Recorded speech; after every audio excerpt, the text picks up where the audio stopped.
please, don't shoot me. I've done nothing wrong." The words spilled from his mother's lips as she begged for mercy, her body trembling in fear. But mercy was a luxury the officer had no intention of offering.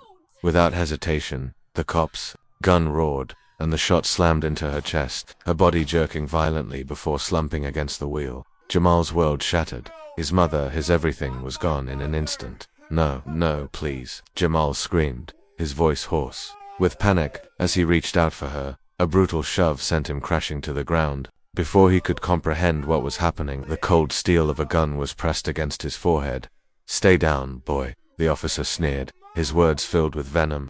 But Jamal, desperate and fueled by rage, tried to fight back. The officer pulled the trigger. A sharp pain exploded through Jamal's side, his body slamming against the pavement. Blood poured from the wound, the world spinning around him. They left him for dead, walking away as he lay there in a pool of his own blood, barely conscious, the sound of their boots fading into the night. But Jamal wasn't dead. The night was eerily quiet, but the silence was shattered by the distant blare of sirens. A figure lay in the middle of the road, Jamal, barely conscious, blood seeping from the bullet wound in his side. The sound of his ragged breath was the only thing that seemed real, drowning out the world around him. He could barely move, the pain unbearable, but the anguish in his chest was even worse. His mother, lying lifeless on the ground, was the only thing that filled his fading thoughts. Then, through the haze of pain and fading vision, Jamal saw a figure, a man, running toward him, his face stricken with concern. The man knelt beside him, his hands shaking as he checked Jamal's pulse. His fingers pressed against Jamal's skin, feeling the faint pulse. But it wasn't enough to calm the growing panic in his chest. The man's eyes flickered toward Jamal's mother, seeing the stillness, the lifelessness of her body. He knew the situation was dire. There was no time to waste. With trembling hands, the man pulled out his phone, dialing 911. Double quotes, "Help, I need an ambulance, now." The man's voice broke the stillness, frantic and desperate. "There's a man shot, bleeding badly. He's losing consciousness fast. I don't know if he'll make it." The dispatcher's calm voice came through, though it seemed a lifetime away. "Stay with him. Help is on the way." The man didn't wait for further instructions. His eyes were fixed on Jamal's face, trying to hold on to some glimmer of hope. The seconds dragged on, feeling like hours as he kept pressure on the wound, his hands trembling. The ambulance arrived just in time, its sirens piercing the quiet night. Paramedics leaped into action, pulling Jamal from the ground with practiced efficiency, lifting him onto the stretcher as they worked quickly to stop the bleeding. Jamal's fading consciousness barely registered the movement. His body felt weightless, but his mind was filled with nothing but the image of his mother, gone forever. The man stood by, helpless, watching as Jamal was rushed into the ambulance. A fleeting moment of hope that quickly faded. Jamal's mother, lying lifeless on the pavement, was lost to him forever. But as the ambulance sped off into the night, questions raced through Jamal's mind, each one more painful than the last. Will he survive? The agony of the bullet wound was nothing compared to the wounds inside his soul, the devastation of losing everything, and the fire that burned within him for revenge. Will he get caught? He had crossed the line now. There was no going back. The weight of the crime weighed on his chest like a 1,000-pound anchor, pulling him deeper into the darkness. What would happen when they discovered what he had done? He couldn't hide forever. And what about the people who had tried to warn him? Darnell, his best friend, had begged him to stop, had tried to save him from himself. Would Darnell still stand by him now, or would their friendship shatter beyond repair? Monica, too. She had seen the dangerous path Jamal was walking, had pleaded with him to seek justice through the system, not violence. Would she be the one to expose him to the authorities, or would she continue to protect him, despite the growing moral cost?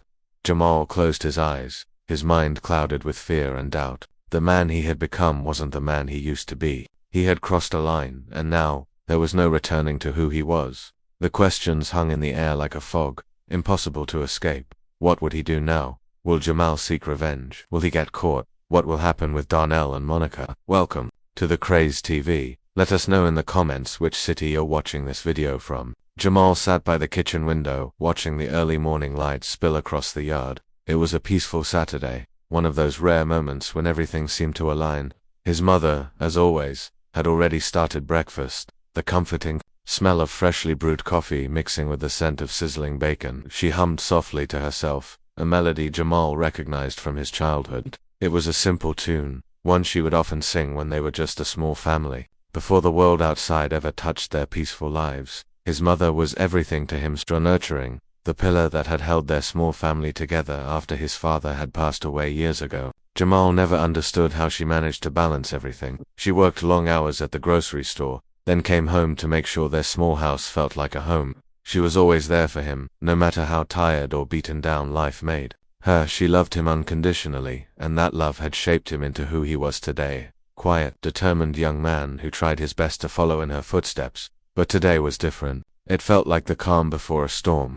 Jamal was home from college for the weekend, a rare occasion when he could just relax, enjoy a warm meal, and talk to his mother about the little things, how work had been for her, how his classes were going, the latest gossip from the neighborhood. He hadn't even been back home for more than an hour before he slipped into his favorite chair, just to soak in the comfort of being here again.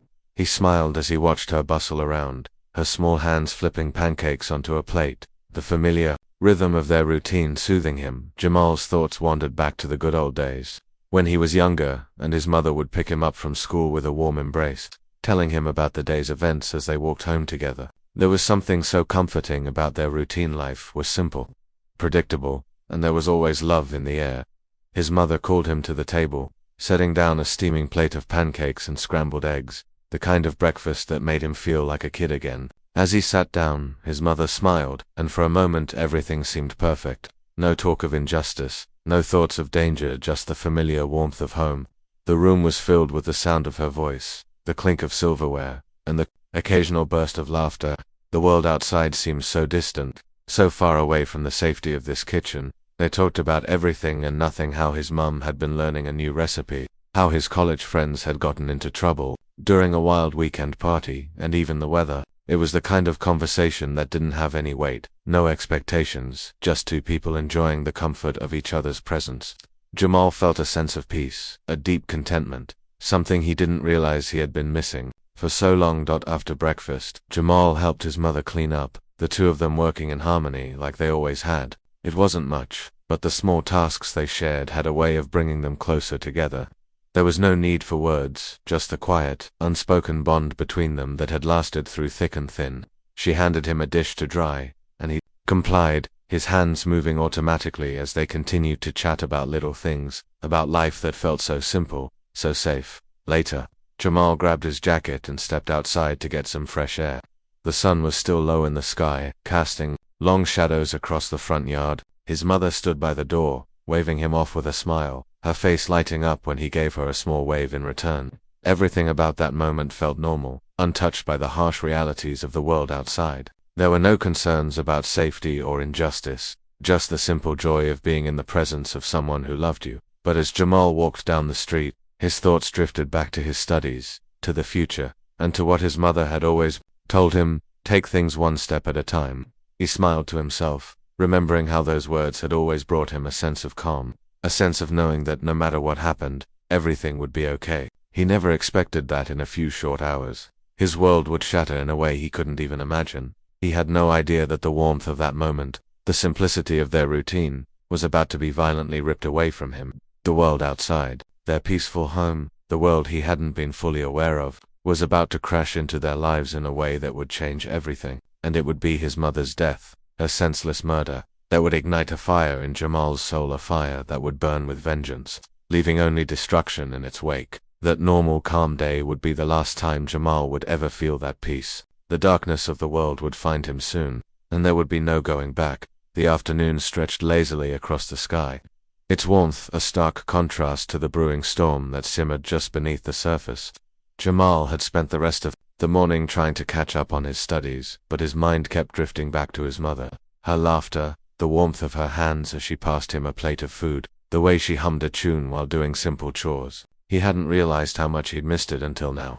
He thought about how, despite everything, their life had always been simple and safe. The world outside their house had never seemed like a real threat. But something was changing. Something in the air felt different. It wasn't just the news reports he saw flickering across his phone screen, the increasing cases of police brutality, or the growing tensions in the streets. Jamal tried to ignore the whispers of injustice, tried to hold on to the calm his mother always instilled in him, but he couldn't shake the unease gnawing at him. When he and his mother left the house later that afternoon, He noticed it again, the nervous glances exchanged between strangers on the street, the distant sirens in the distance that didn't seem to stop anymore, the shadows of a city that seemed to have become more uncertain, more dangerous. It was as if the world outside was pushing in on them, inch by inch, threatening to collapse the fragile peace they had managed to hold on to. His mother, oblivious to the growing tension, hummed a soft tune as she started the car, her hands gripping the steering wheel with a steady, practiced ease. She seemed so at peace, so unaware of the storm clouds that were about to engulf them. Jamal, though, was restless, his fingers tapping nervously on the seatbelt as they pulled out of the driveway. It didn't take long before they found themselves driving down the same familiar streets, passing the same familiar faces. The comforting sights of their neighborhood were supposed to soothe Jamal's nerves, but instead, the more he looked around, the more it felt as if something was wrong. He couldn't shake the feeling that something bad was going to happen. Then it did. As they turned onto the main road, Jamal's heart dropped when he saw the flashing blue and red lights in the rearview mirror. His mother had barely noticed, her focus on the road ahead as she muttered about needing to pick up a few things from the store. Jamal's pulse quickened. There had been an increasing number of traffic stops in their neighborhood lately, police officers pulling over cars, often without explanation, harassing drivers for no reason. He'd heard the rumors, the whispers about racial profiling, but they always felt distant until now. "Mum, pull over," Jamal said, his voice shaky, a knot forming in his stomach. His mother's eyes flicked to the rearview mirror, and her expression softened with the realization. "Oh, just a routine stop," she said calmly, gliding the car to the side of the road. Jamal's stomach twisted. He wished it were that simple. The officer approached their car slowly, his hand resting on his belt. Jamal's breath hitched as he caught a glimpse of the officer's face. He was young, probably around Jamal's age, but his eyes were cold, unyielding. His stance was aggressive, a silent warning in the way he walked towards the car. Jamal could sense it. Something wasn't right. He couldn't put his finger on it, but the officer's presence felt wrong to hostile for a simple traffic stop.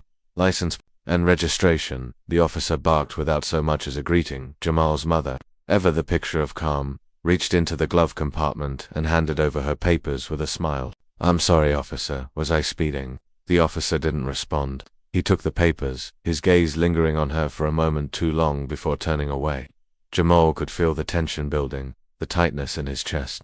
His instincts screamed at him to do something, to speak up, but he stayed silent, watching as his mother remained composed. She had always known how to navigate these moments, how to keep calm even when the world around her was far from it. But then something happened, a slight, barely perceptible shift. The officer's tone became sharper, his words more clipped. "Step out of the vehicle." Jamal's blood ran cold. He glanced at his mother, her face unreadable, and his heart skipped. This wasn't normal. This wasn't right. "Why do I need to step out?" his mother asked, her voice steady but now tinged with uncertainty. "Step out of the car, now," the officer repeated, his voice rising. Jamal's pulse pounded in his ears. He felt the familiar warmth of his mother's calm slip away, replaced by a cold dread creeping up his spine.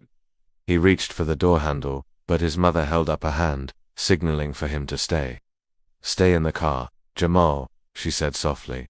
But the officer wasn't listening. His eyes narrowed, and his hand twitched near his holstered weapon. "What's going on?" Jamal finally asked, his voice shaking with frustration. The officer took a step closer, his hand now resting on his gun, a quiet but menacing threat. "Keep your hands where I can see them," he growled, his voice low and threatening. Jamal's heart hammered in his chest. This wasn't a routine stop anymore. This was something darker, something more dangerous. His mother's face was a mix of confusion and growing fear as she slowly began to open her door. "No, Mum, don't," Jamal started, but before he could finish, the officer lunged at her. His hands were rough as they grabbed her by the shoulders, shoving her back into the car.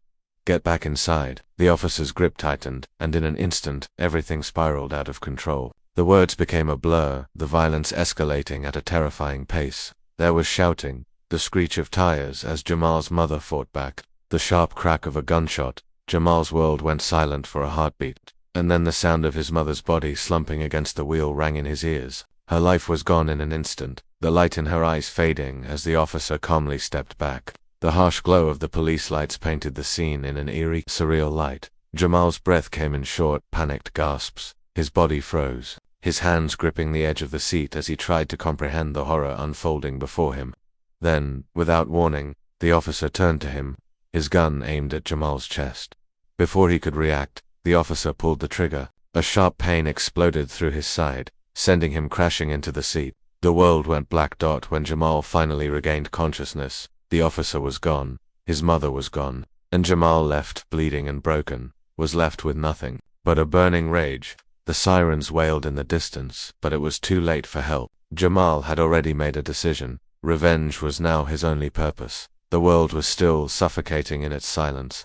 Jamal lay in a hospital bed, his body broken and bruised, the bullet wound in his side throbbing with every beat of his heart. His mother was gone. The thought kept circling in his mind like a sickening refrain, the words impossible to grasp, yet impossible to escape. He could still hear her voice, soft and comforting, like a whisper from a dream telling him everything would be okay. But it wasn't okay. It would never be okay again. The hours passed in a haze of pain and confusion. Jamal could barely keep his eyes open, the drugs in his system clouding his mind. Every time he drifted into sleep, he woke up to the same nightmare: the flash of the officer's gun, the sound of his mother's scream, the blood pooling around her lifeless body. The weight of it pressed down on him, suffocating him as he lay there in the sterile white room, feeling more and more disconnected from the world around him. He reached for the water on his bedside table, his hand trembling as he lifted the glass to his lips. The motion sent a jolt of pain through his body, and he winced, setting the glass back down with a shaky breath. He hadn't even realized how much his body had deteriorated until now. The pain in his side was constant, but it wasn't just the physical injury that hurt, it was the ache in his chest, the hole that had been torn open when he lost her. The world felt empty, hollow, like a piece of him had been ripped away. Why? He whispered to the empty room. Why did they do it? Why her? What did she do wrong? Jamal's voice cracked, the words sounding foreign even to his own ears. His thoughts were scattered, his mind racing in 1,000 different directions. The rage that had burned so fiercely when he first awoke the desire to make them pay was now clouded by doubt, by guilt, by confusion. He had always thought he was strong. He had always thought that if something ever happened, he would be able to hold it together.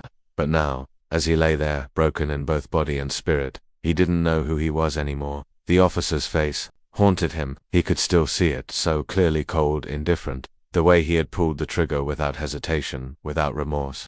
He could still feel the rush of fear in his chest, the helplessness that had surged through him in that final, brief moment. He had been so sure of what he would do when he woke up. He would find those cops, and he would make them pay. He would make them feel the same pain he was feeling, the same loss that was eating him alive from the inside. But now, even the thought of it made his stomach turn. How could he do it?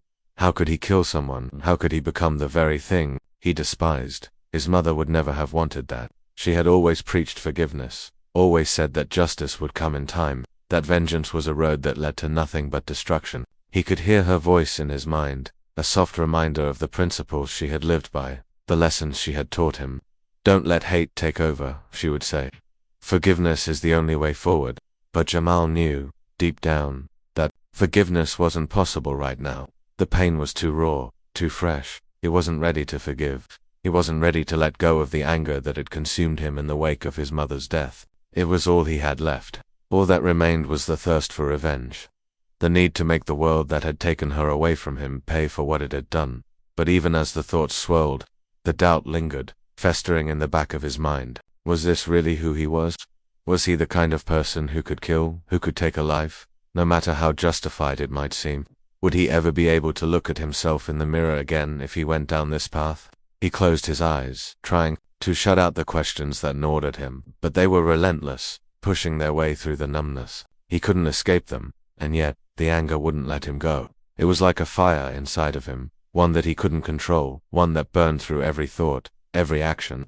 He could feel it, deep in his chest, spreading like wildfire, filling the empty space his mother had left behind. He had to do something, he had to act. The world was no longer a place where he could sit back and hope things would get better on their own. The people who had taken everything from him, the police officers who had murdered his mother, had to pay. They had to be made to feel what he was feeling. But how?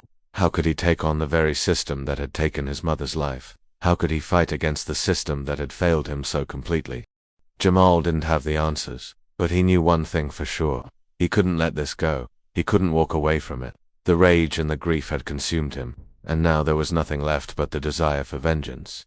He thought of his mother again, her warm smile, the way she held him when he was a child, How she had always told him that he could be anything he wanted to be. How she had never let the world get to her, no matter how hard things were. She had always believed in justice, in right and wrong. Her voice echoed in his mind. Don't let hate take over, Jamal. Forgive, move on. But how could he move on when the world had taken her from him in such a brutal, senseless way? Jamal wiped the tears that had started to fall down his cheeks, his heart heavy with grief and confusion.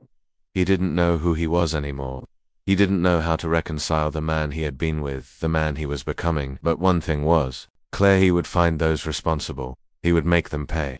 And in doing so, he would find whatever it was that he had lost in the process. The officers walked into the precinct, the fluorescent lights buzzing overhead as they exchanged low murmurs, preparing for their shift. The weight of the night loomed over them, yet they wore their indifference like a shield. Their uniforms were stiff, clean symbols of authority that they held with pride. But beneath the hard surfaces of their badges, beneath the stoic faces, there was more than one truth hidden in the shadows. Officer Martin Hayes adjusted his collar, his eyes flicking to his partner, Officer Brett Cole, as they gathered around the duty board. Hayes was in his mid-30s, built like a man who took pride in his physicality, but his hands were heavy with something darker than the weight of his gun. He looked at the assignments on the wall, his lips curling into a brief, tight smile. Another night, another patrol, just another chance to uphold the law. His mind was elsewhere. There had been whispers in the precinct lately. The kind of whispers that unsettled him but were impossible to ignore. Racial tensions were rising, and his name had been brought up more than once. His reputation was built on strict adherence to the rules, but now, it seemed as if the lines between justice and brutality had blurred.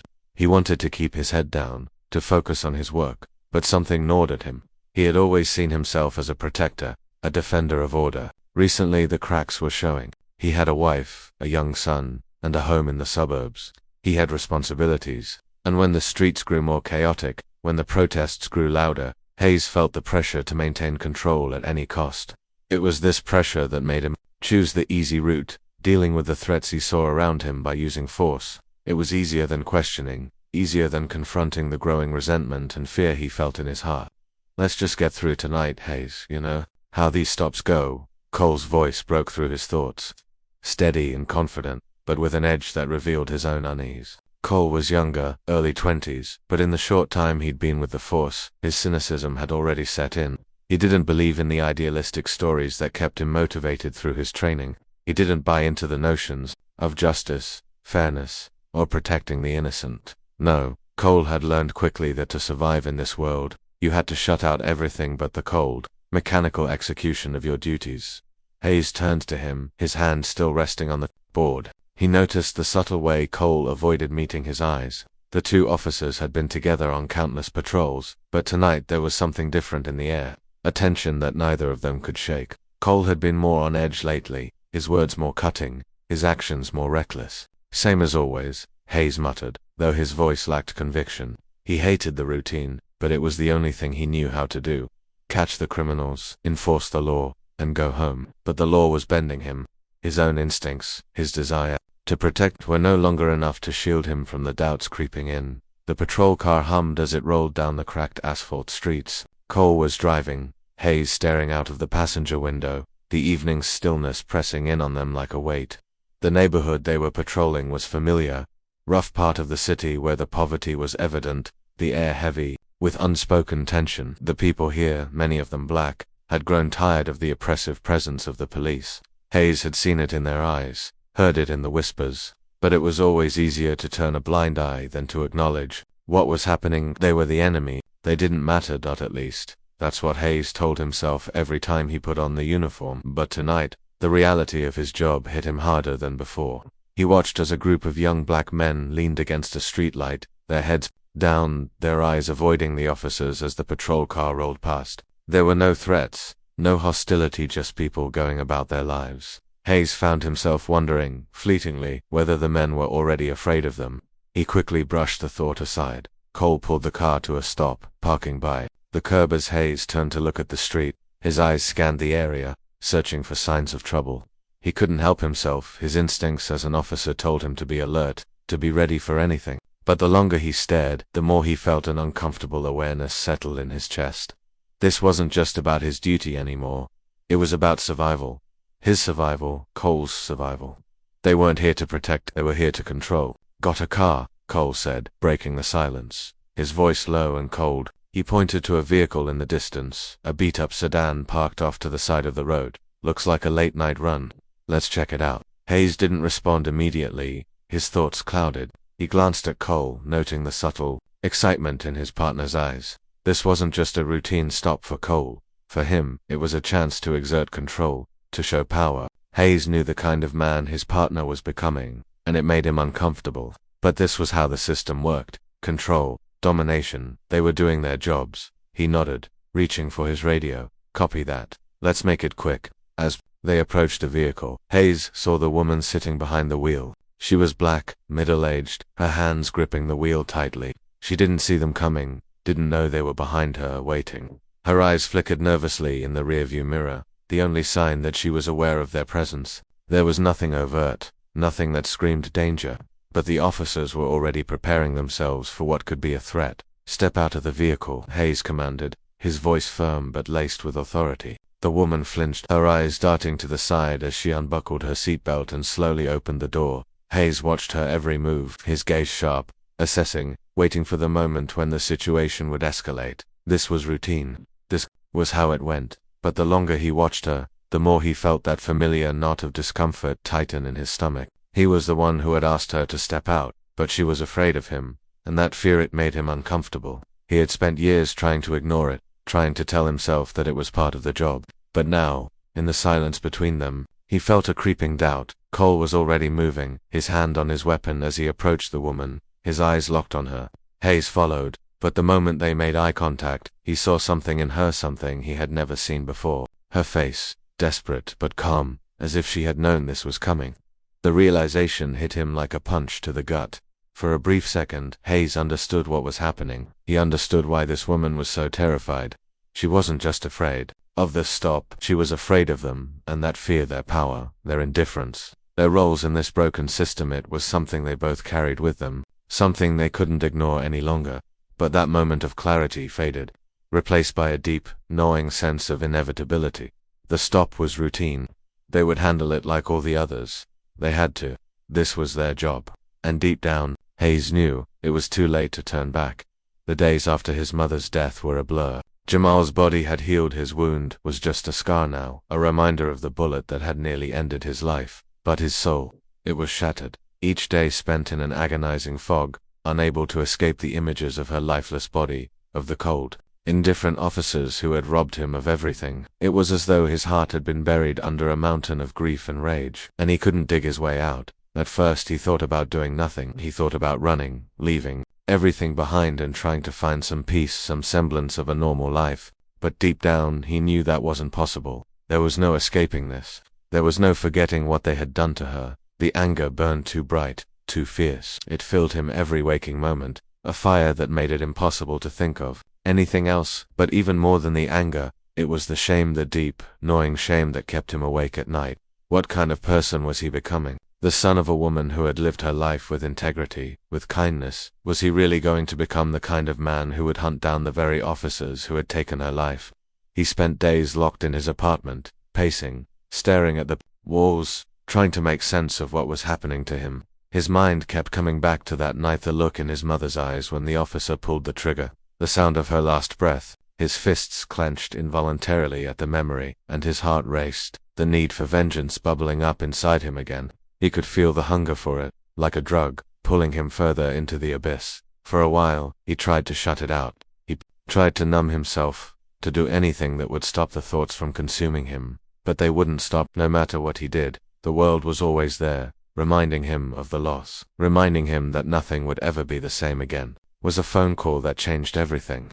Jamal had never wanted to contact his mother's old lawyer, but the day had come. He couldn't avoid it anymore. The lawyer's office was located in a quiet part of town, away from the chaos of the streets, but Jamal had never felt more disconnected from everything as he walked through the glass doors. Inside, the air was cold, sterile. He was greeted by a receptionist who smiled at him, but the smile didn't reach her eyes. Jamal knew she was just doing her job. She directed him to a waiting room, where he sat for what felt like hours, his hands trembling as he fiddled with the edge of his jacket. He kept telling himself he wasn't here for revenge. that he wasn't here to make things worse. But deep down, he knew that wasn't true.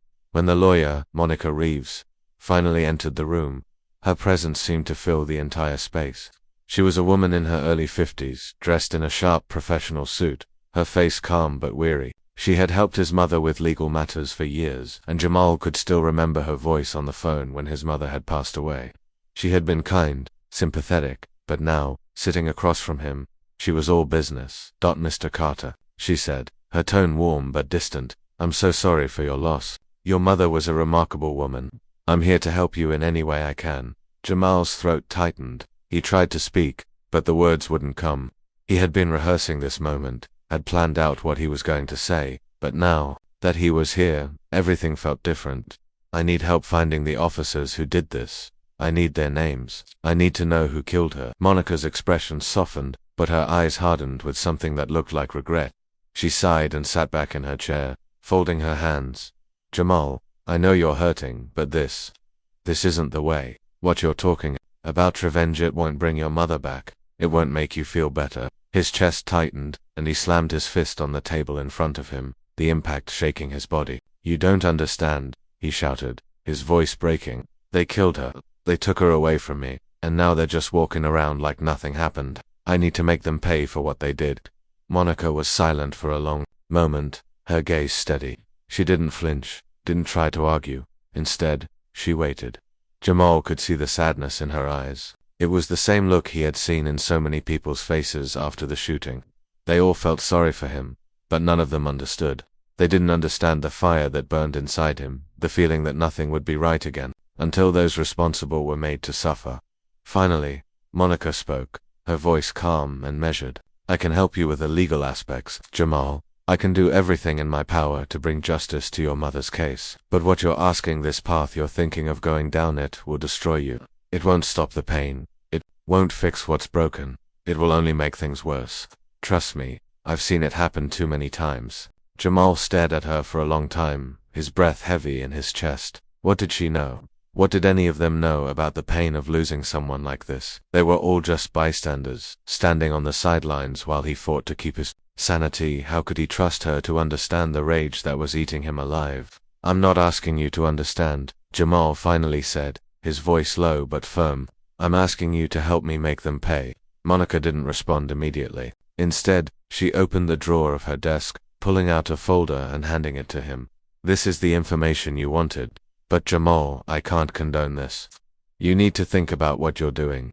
Think about the consequences, for yourself and for everyone involved." Jamal took the folder from her hands, his fingers trembling as he scanned the documents inside. The names of the officers who had killed his mother, their faces. He knew what he had to do now. He had the names, the information he needed. As he stood to leave, he looked at Monica one last time. "Thank you, I'll take it from here." Walking out of the office, Jamal's mind was a storm of rage, doubt, and resolve. He had crossed a line now. There was no going back. He knew it was wrong. He knew it would change him in ways he couldn't even imagine. But it didn't matter. The pain, the grief, it was too much. The world had taken everything from him, and he was done waiting for justice to be served by people who didn't care. He was going to make them pay. The weight of the folder in his hands felt like the heaviest thing Jamal had ever carried. Every piece of paper inside it burned like fire. Each name, each detail of the officers who had stolen his mother from him, like a brand on his soul. He didn't know how long he stood there, holding it,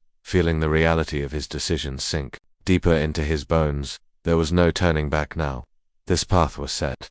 His rage was no longer something he could control. It had taken root in him, twisted its way through his heart, and now there was nothing but vengeance.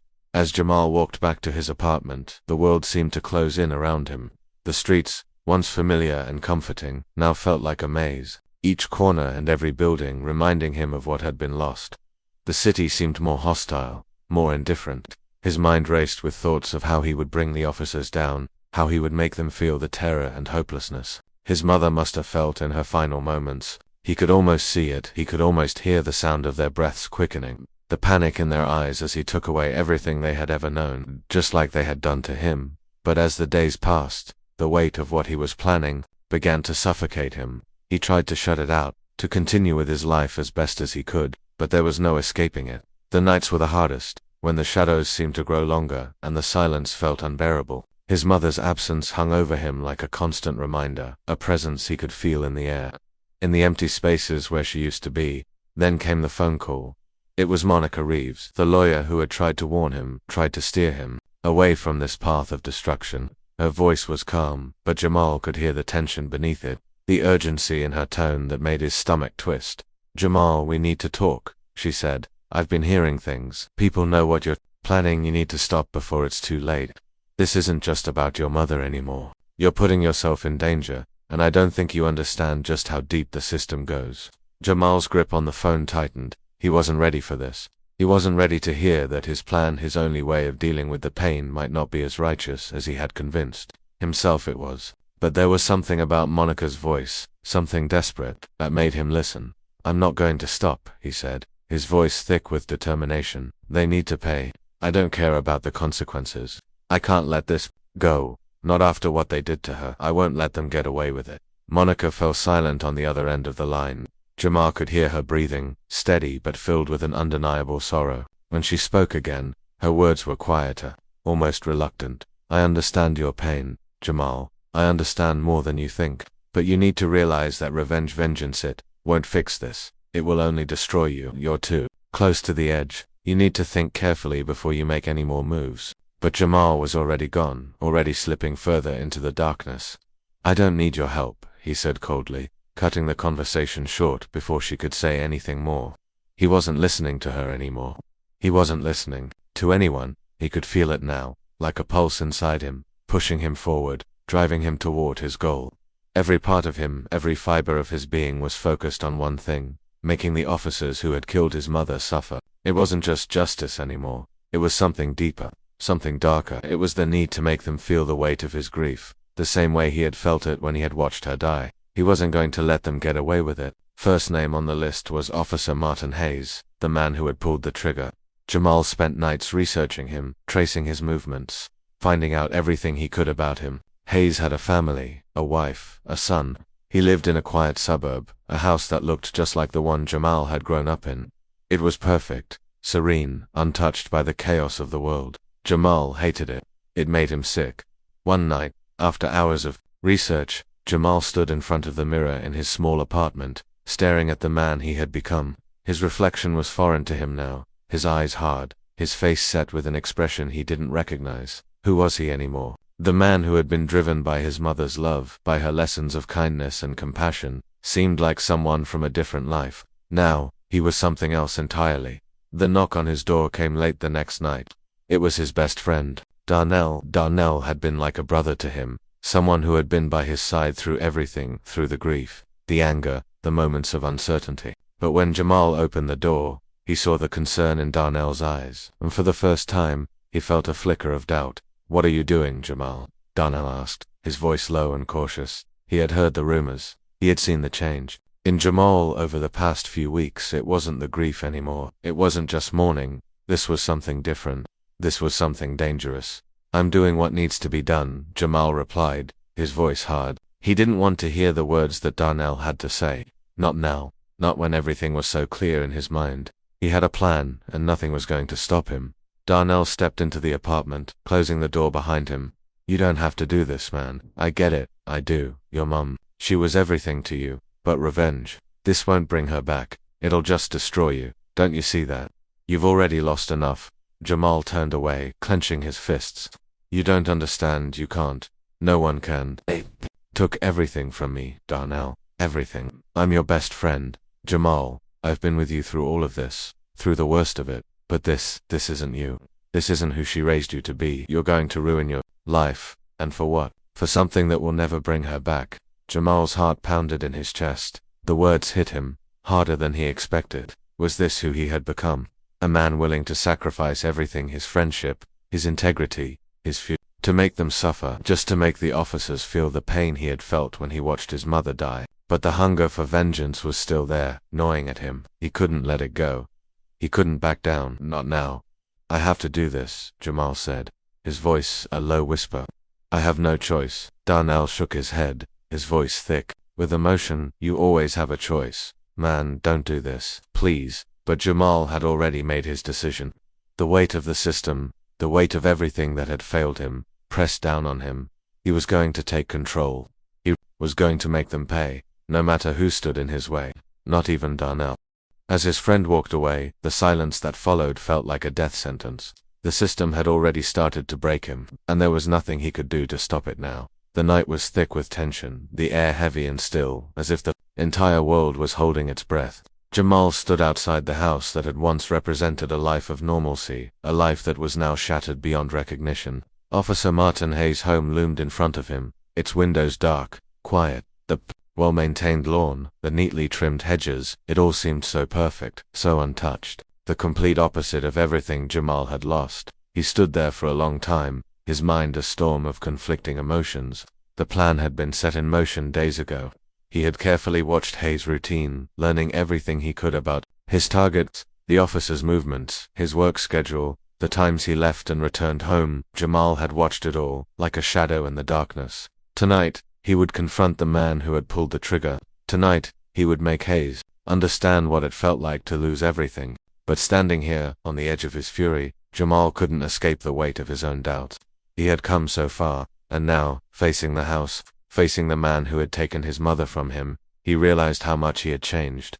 This wasn't the person he used to be. This wasn't the Jamal who would have called the police for help, the Jamal who would have believed in justice. Now, there was only vengeance. His hand tightened around the gun in his pocket, its cold weight a constant reminder of the darkness he had chosen. He knew what he was about to do.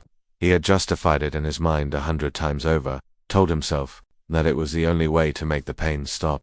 But now, as the moment drew near, he couldn't shake the feeling that he had crossed a line that couldn't be uncrossed. The door to the house opened suddenly, and Jamal froze. A man stepped out onto the porch. Officer Hayes. He was dressed in a dark jacket, his posture casual, his eyes scanning the yard. Jamal's heart raced as the officer paused, almost as if he had sensed something was wrong, as if the night had suddenly grown too quiet.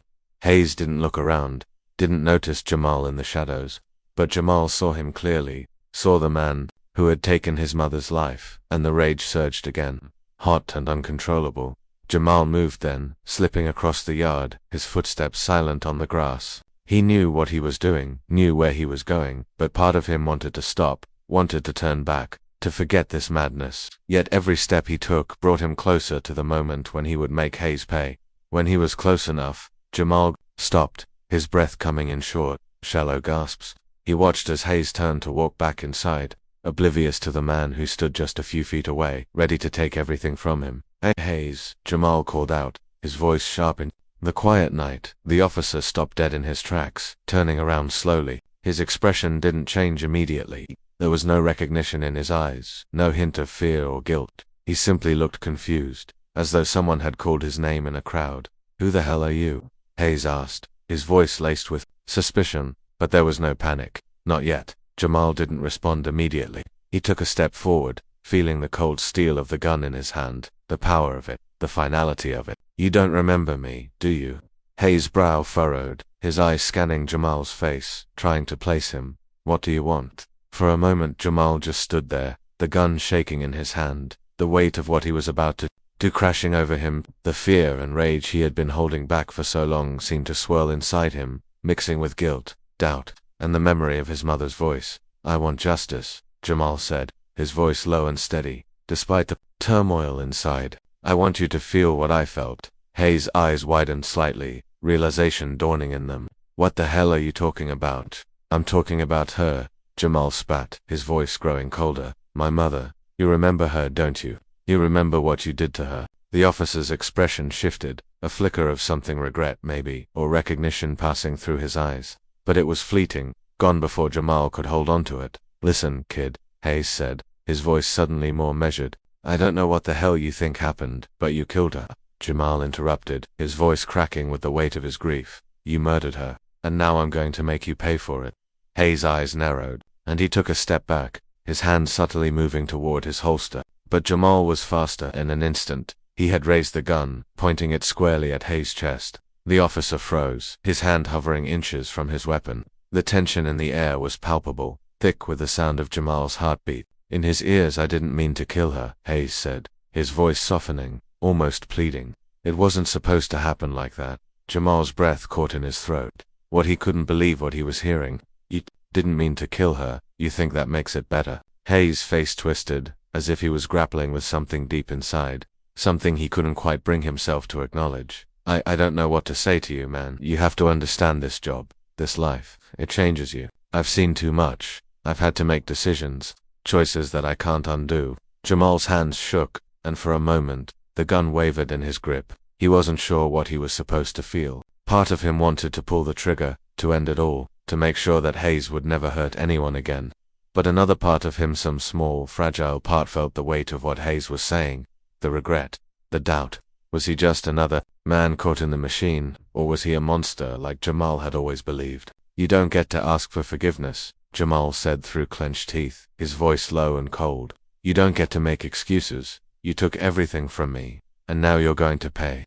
Hayes looked at him, his face breaking into something like sorrow, but it was too late for that. The rage inside Jamal was beyond reason, beyond forgiveness. He had crossed the line, and there was no going back. The sound of sirens in the distance broke through the moment, growing louder. Jamal's heart raced as he realized the time was running out.